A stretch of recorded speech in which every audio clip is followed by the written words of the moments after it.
ओम शांति। आज 18 सितंबर 2021 की साकार मधुर महावाक्य है। बाप दादा कहते, मीठे बच्चे, चैरिटी बिगिंस एट होम। अपने परिवार वालों को ज्ञान सुनाओ, अपने हमजिन्स का कल्याण करो। प्रश्न है, किस श्रीमत का पालन करने वाले बच्चे अपनी अवस्था को एक रस बना सकते हैं? उत्तर है, अवस्था को एक रस बनाने के लिए बाप की श्रीमत है।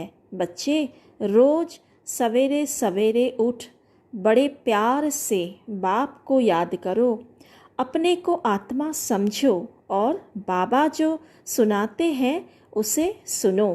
अगर याद नहीं करेंगे तो फालतू ख्यालात चलेंगे, व्यर्थ संकल्प आएंगे। इसलिए बाबा राय देते हैं, बच्चे रोज सवेरे सवेरे उठ अपने आप से प्रतिज्ञा करो कि चलते फिरते खाते भोजन बनाते एक बाप को ही याद करेंगे। अर्थात बाबा अमृत वेले जब हम बाबा को याद करने बैठते हैं तब ये दृढ़ संकल्प से बाबा के सामने ये प्रतिज्ञा करें तो बाबा मदद करेंगे हमारी ये प्रतिज्ञा को पालन करने में। ओम शांति। मीठे मीठे बच्चे जानते हैं कि रूहानी बाप है सभी रूहों का बाप, जो सबसे ऊंचते ऊंच है उनको ही शिवाय नमः कहते हैं। फादर भी कहते हैं, वह बाप स्वर्ग का रचयिता है जिसको पतित पावन ज्ञान का सागर कहा जाता है। अब तुम समझते हो हम उनके साथ बैठे हैं। यह तुम बच्चों को समझाना है। जैसे कहीं पर एक गीता पाठशाला में एक कृष्ण का लंबा चित्र 6 फुट का था। अब कृष्ण को वास्तव में छोटी ही दिखाते हैं। फिर कहते हैं गीता का भगवान था, तो भला गीता कब सुनाई?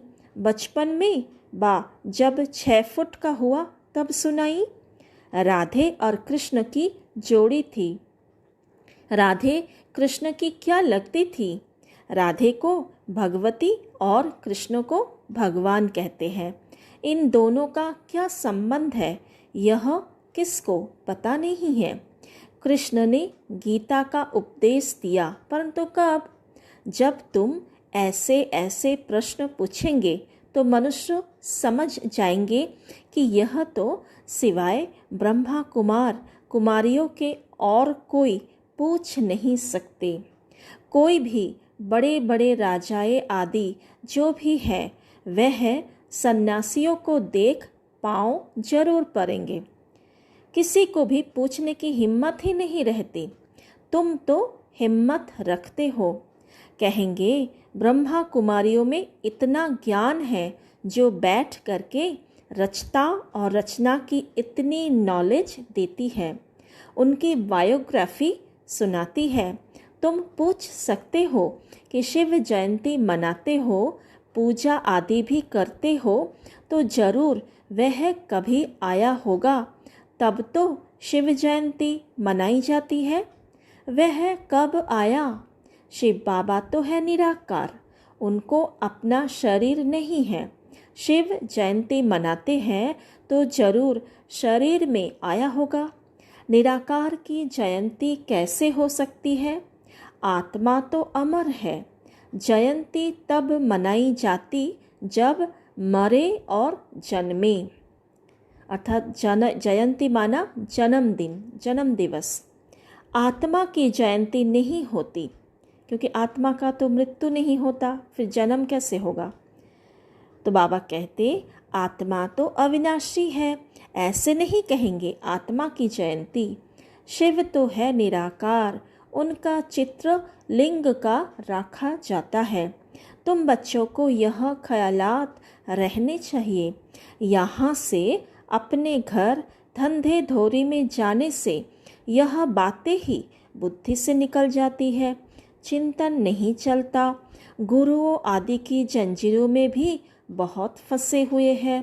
बात मत पूछो, अबलाएं बहुत भोली होती है ना। तुम उनसे पूछ सकते हो। शिव जयंती मनाई जाती है, परंतु वह है कौन? उसने क्या आकर किया और कब आया? जयंती माना ही बर्थ। निराकार शिव का बर्थ मनाया। वह निराकार है, तो उसका फिर बर्थ कैसे मनाया जाता है? किसमें आया? आत्मा शरीर में जाती है तो कहा जाता है बर्थ, अर्थात जन्म हो गया। आत्मा तो आत्मा ही है। शरीर में प्रवेश करती है तो कहेंगे आत्मा ने शरीर लिया है पाठ बजाने लिए। वह तो है निराकार। उसने जन्म कैसे लिया? किस में आया? उनको तो परमात्मा कहा जाता है। यह किसको भी पता नहीं है। तो इस तरीके से हम लोगों से जब बातचीत करें तो ये सारे सवाल हम पूछ सकते हैं, ताकि हमें ज्ञान को उन्हें समझाने में मदद मिले। ज्ञान वो आसानी से इस पॉइंट के उत्तर से, इस क्वेश्चंस के उत्तर द्वारा वो ज्ञान को समझें। भल बहुत शास्त्र आदि पढ़े हैं, परंतु कुछ भी पता नहीं है। अभी तुम ज्ञान से भरपूर हो। अभी तुमको ज्ञान ही सुनाना है। कोई 2-3 वर्ष आते हैं, फिर अज्ञान की प्रवेशता हो जाती है। बाबा फिर अज्ञान को निकाल ज्ञान की धारणा कराते हैं। अब तुम बच्चों को ज्ञान दिया जाता है, परंतु पुरुष ज्ञान में, स्त्री अज्ञान में तो जैसे हंस बगुले बन जाए। इसलिए पहले तो स्त्री को ज्ञान देना चाहिए। स्त्री पति को गुरु ईश्वर मानती है, तो स्त्री को गुरु की आज्ञा माननी चाहिए ना। यह यहाँ की बात है। वहाँ तो आज्ञा मानने ना मानने का सवाल ही नहीं। वहाँ मतलब सतयुग में सब प्यार से चलते हैं, वहाँ ऐसी कोई बात होती ही नहीं। तो चैरिटी बिगिंस एट होम, अर्थात हमें पहले घर वालों को थोड़ा थोड़ा ज्ञान की बातें सुनाना है, समझाना है युक्ति से। तो बाबा कहते स्त्री ज्ञान में आती है, पति नहीं आता, तो क्या कर सकती हूँ? भूं भूं करनी है। बच्चों को भी भूं भूं करना है। अपने हमजिन्स का कल्याण करें। उनको भी बताए बाप को याद करो। अब लड़ाई सामने खड़ी है, बाबा आया हुआ है। मनुष्य पुकारते हैं, हे पतित पावन आओ। जबकि पतित दुनिया का विनाश होना है, तो तुम फिर पतित क्यों बनते हो? माता ज्ञान में है, तो माता का काम है अपने हमजिन्स का कल्याण करना। हमजिन्स मतलब अपने जैसे उम्र के आत्माओं को कल्याण करना।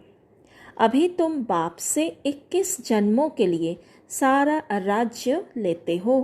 तुमको कोई हाथ लगा न सके, तुम सारे विश्व के मालिक बनते हो। फर्क देखो कितना है। ऐसे वर्षा देने वाले को कितना याद करना चाहिए। यहाँ तो बहुत है जो सारे दिन में शिव बाबा को याद ही नहीं करते हैं। सारा दिन घर के धंधे धोरी के लफड़ों में ही रहते हैं। नहीं तो सवेरे उठ बाप को बहुत प्रेम से याद करना चाहिए। बाबा आपसे हम प्रतिज्ञा करते हैं, आपसे हम वर्षा जरूर लेंगे। बाबा आप कितने मीठे हो, आपकी याद से हमारे विक्रम विनाश होंगे। तो इस तरीके से हम बाबा से बात कर सकते हैं, रूह रिहान कर सकते हैं। अंदर में अपने से बात करना, उसको विचार सागर मंथन करना कहा जाता है। बाबा आपसे हम पूरा वर्षा लेकर ही छोड़ेंगे। अब हमको तमो प्रधान से सतो प्रधान जरूर बनना है, तब ही सत्ययुगी राज्य पाएंगे। बाबा आपको हम निरंतर याद करेंगे। 63 जन्मों में हमने कितने पाप किए हैं, कितना सिर पर बोझा है, इसलिए बाबा हम आपको बहुत याद करते हैं। बाबा हम खाना पकाएंगे, घूमने जाएंगे तो भी आपकी याद में रहेंगे।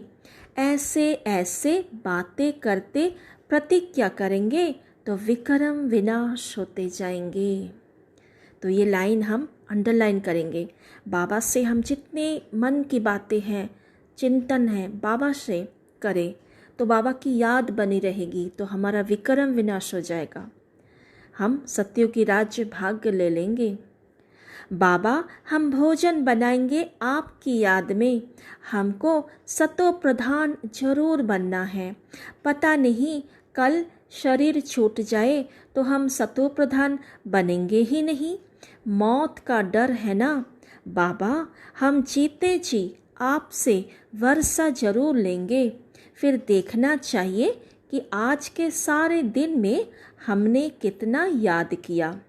कोई भी हालत में याद की यात्रा में जरूर रहना है, गृहस्थ व्यवहार में भी रहना है, युक्ति से चलना है। ऐसे ऐसे तीव्र वेग से पुरुषार्थ में लग जाए तो याद भी रहेगी और आयु भी बढ़ेगी। भविष्य में तुम्हारी आयु बढ़ेगी। याद नहीं करेंगे तो पद भी कम हो जाएगा। पुरुषार्थ कर बाप से वर्षा तो लेना है ना, और सदर्शन चक्रधारी बनना है। जैसे हिंदुओं को क्रिश्चियन बनाने के लिए नन्स बहुत फिरती रहती हैं, घरों में दुकानों में जाती है, सबको कहती है बाइबल लो, यह लो, हमारे क्रिश्चियन धर्म में बहुत सुख है। उन्हों की भी मिशन है, बौद्धियों की भी मिशन है। हिंदू लोग यह नहीं समझते कि यह क्या करते हैं, हमारे हिंदू धर्म वालों को क्रिश्चियन बनाते रहते हैं। तुम कितना प्रदर्शनी में समझाते हो, भल ओपिनियन भी लिख कर देते हैं। घर में गए खल्लास, इसके लिए गाया हुआ है, बंदरों के आगे रतन रखो तो वह पत्थर समझ फेंक देंगे। अर्थात हम अगर बाबा की, भगवान की बात समझ नहीं रहे हैं, मतलब हमारी बुद्धि बंदर जैसी है, तो हम ज्ञान रत्नों की वैल्यू ही नहीं कर रहे हैं, उसे पत्थर समझकर फेंक रहे हैं, अर्थात ज्ञान को धारण नहीं कर रहे हैं। तो बाबा कहते तो यह भी अविनाशी ज्ञान रतन पत्थर समझ फेंक देते हैं, यह भी कुछ समझते नहीं। हाँ, जो इस धर्म वाले होंगे उन्हों को ही टच होगा। बात बहुत सहज है। बाप स्वर्ग का रचयिता है। बाप भारत में आते भी एक ही बार है। बाप कहते मुझ पतित पावन बाप को बुलाते आए हो, अब मैं आया हूँ तुमको स्वर्ग का मालिक बनाने। तुम कहते भी हो हम इस भ्रष्टाचारी सृष्टि को श्रेष्ठाचारी बनाकर ही छोड़ेंगे। अभी तो सब नरकवासी है, तुम अभी शिव बाबा की श्रीमत पर हो। शिव भगवानुवाच में तुमको, शिव भगवानुवाच मैं तुमको स्वर्ग का मालिक, राजाओं का राजा बनाता हूँ। गीता में बड़ा अच्छा लिखा हुआ है, कहते हैं मैं इन साधुओं का भी उद्धार करने आता हूँ। तो यह उन्हों को भी सुनाना चाहिए ना। पुकारते भी है पतित पावन सीताओं के राम, अब इसका अर्थ भी समझते नहीं हैं।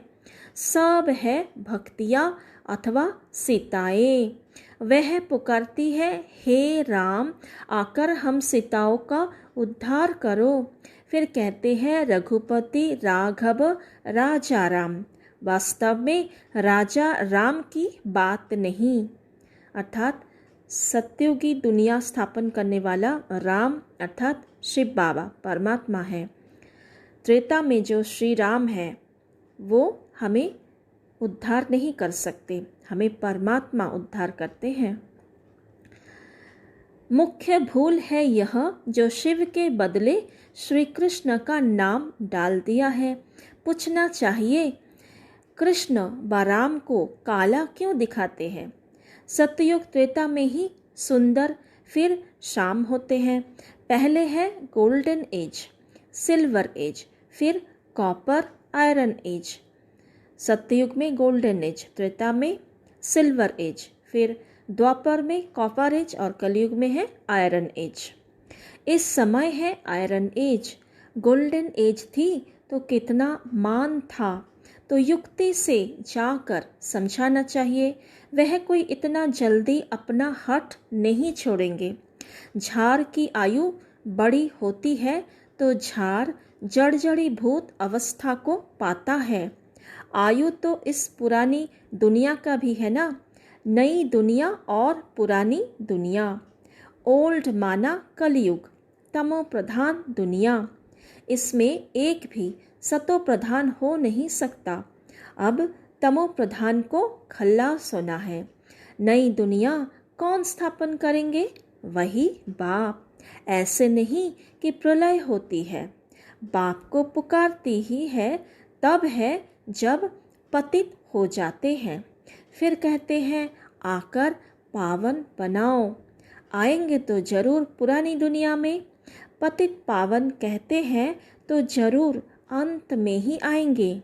खुद कहते हैं मैं कल्प कल्प कल्प के संगम युगे आता हूँ पावन दुनिया बनाने। अभी है संगम, अभी बाप सबको सदगति में ले जाते हैं। तो ऐसे बाप की श्रीमत पर चलना चाहिए ना। अपनी अवस्था को जमाना है। सवेरे उठ बाप को याद करना चाहिए। अपने को आत्मा समझना है। यह शरीर के ऑर्गन्स है। बाप कहते हैं हे बच्चों, मैं तुमको जो सुनाता हूँ वह सुनो। मुक्ति जीवन मुक्ति के लिए और कोई की बात नहीं सुनो। परम धाम से बाप आए हैं पावन बनाने। फिर तुम पुरानों शास्त्रों को क्यों याद करते हो? भक्ति करते ही इसलिए कि भगवान मिलेगा। वह तो सर्व का सद्गति दाता बाप है ना। बाप के सिवाय यह नॉलेज कोई दे न सके। इन लक्ष्मी नारायण को भी यह राज्य कैसे मिला? आत्मा के लिए ही कहते हैं वह बिंदी है, चमकता है अजब सितारा। बाप समझाते हैं तुम मुझे कहते हो परमात्मा सुप्रीम सोल।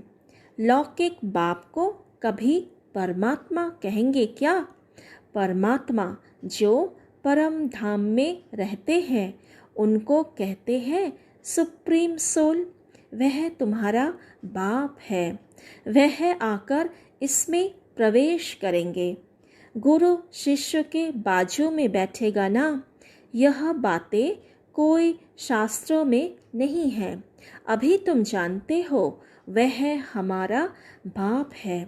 5000 वर्ष पहले भी बाप ने योग सिखलाया था कि मुझे याद करो और विष्णुपुरी को याद करो तो जरूर संगम में ही कहेंगे। सतयुग में था एक धर्म तो जरूर फिर एक धर्म होगा ना। इतने धर्म सब विनाश हो जाएंगे। यह टाइम वही है। बाप कहते हैं मुझे याद करो तो मैं तुमको विश्व का मालिक बनाऊंगा।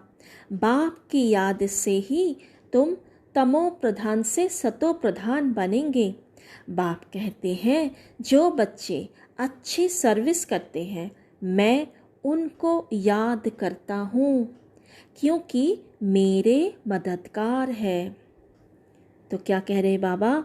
जो बच्चे अच्छी सर्विस करते हैं अर्थात औरों को समझाते हैं, औरों को रास्ता बताते हैं मुक्ति जीवन मुक्ति का, बाबा का परिचय देता है, ज्ञान की कोई भी पॉइंट समझाते हैं, सुनाते हैं, सुख देते हैं, तो बाबा उनको भी भगवान उनको भी याद करते हैं क्योंकि वो परमात्मा का मददगार है। बहुतों का कल्याण करते हैं तो वह मुझे प्यारे लगते हैं।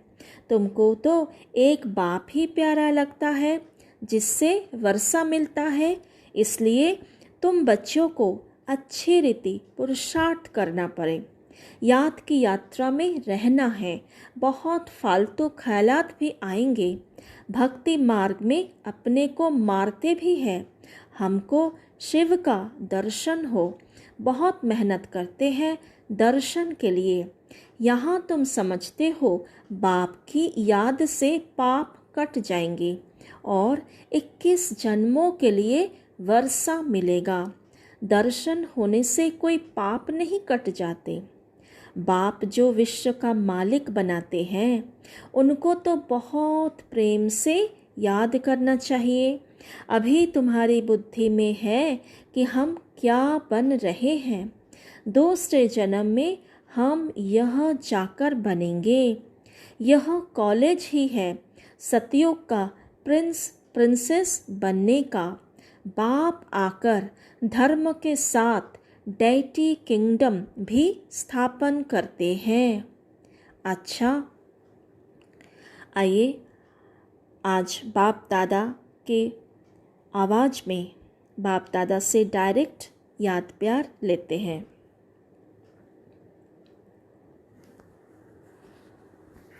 हेलो, सभी सेंटर्स के प्रजापिता ब्रह्मा मुखानुसार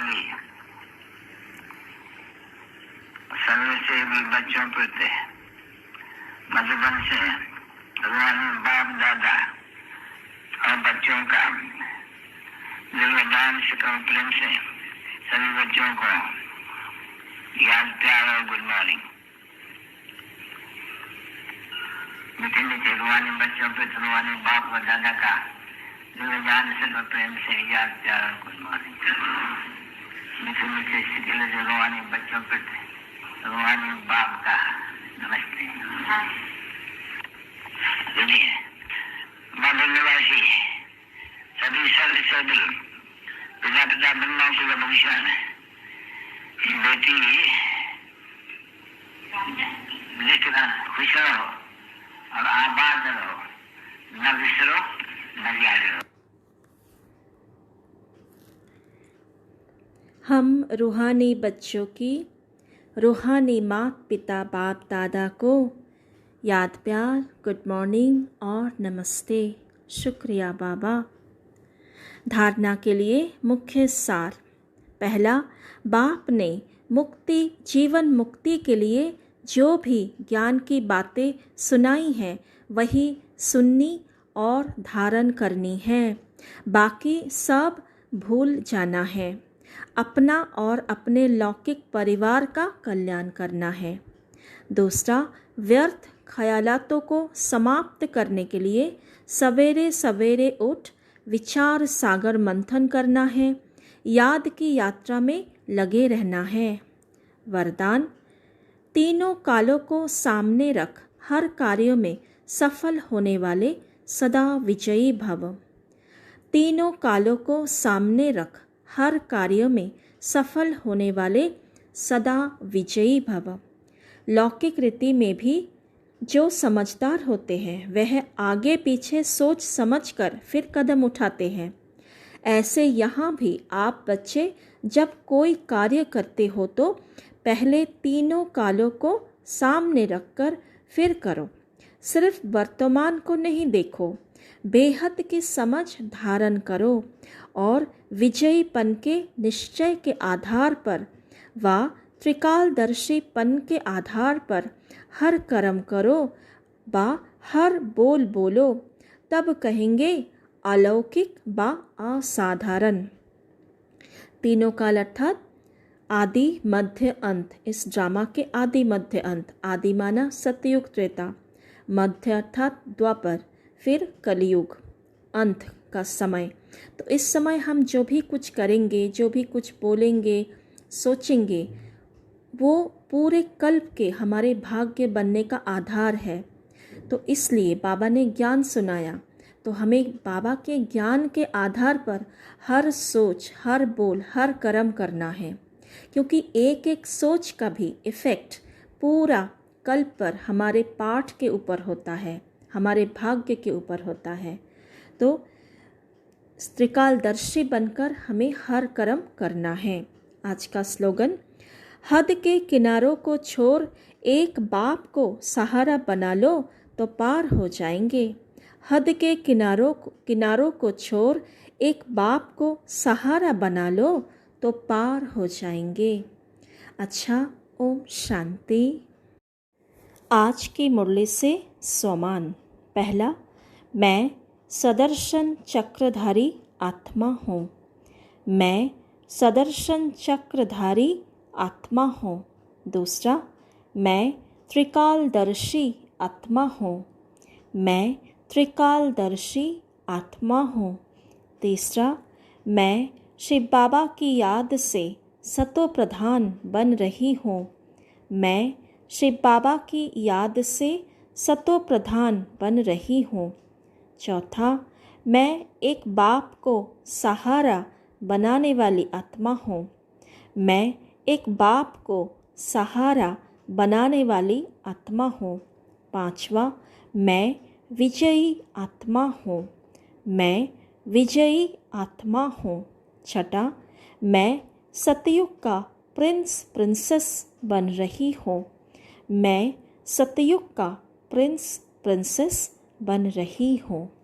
अच्छा, ओम शांति। आइए बाबा को बड़े प्यार से याद करते हैं।